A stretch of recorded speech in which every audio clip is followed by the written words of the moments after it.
O Evangelho em 3 minutos, com Mário Persona. O capítulo 9 do Evangelho de Marcos traz uma afirmação curiosa de Jesus aos discípulos. Garanto-lhes que alguns dos que aqui estão, de modo nenhum experimentarão a morte antes de verem o reino de Deus vindo com poder. Marcos 9, versículo 1. Estariam hoje aqueles discípulos vivos esperando pelo estabelecimento do reino na terra? Não. Jesus não disse que o reino seria estabelecido no tempo de vida deles, mas apenas que veriam o reino. Entenda que reino não é um lugar, mas um sistema de governo. Entenda também que as expressões reino dos céus e reino de Deus, ou simplesmente reino, não são o céu.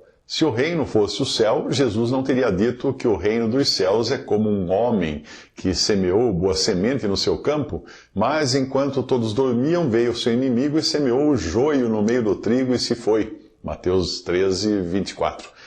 Não existe joio no céu, portanto, esse reino que contém falsos e verdadeiros é na terra.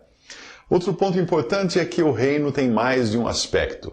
Quando Jesus, o rei prometido a Israel, estava na terra, ele podia dizer, o reino de Deus não vem de modo visível, nem se dirá, aqui está ele, ou lá está, porque o reino de Deus está entre vocês. Lucas 17, de 20 a 21. As versões que trazem o reino está dentro de vocês estão erradas. Naquele momento o reino estava entre os discípulos porque o rei estava no meio deles.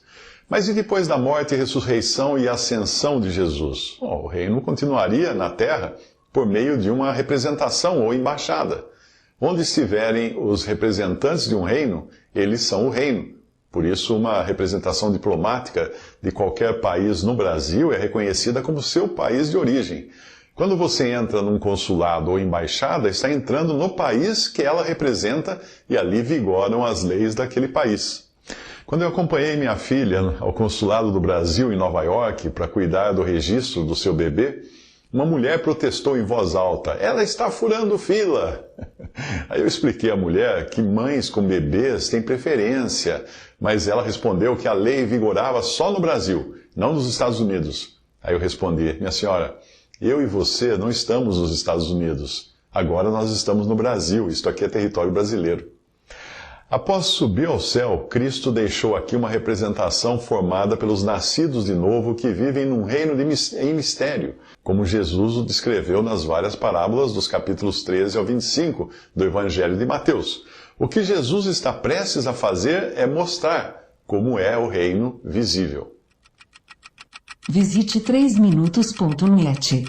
Dúvidas? Visite respondi.com.br. Adquira os livros ou baixe o e-book.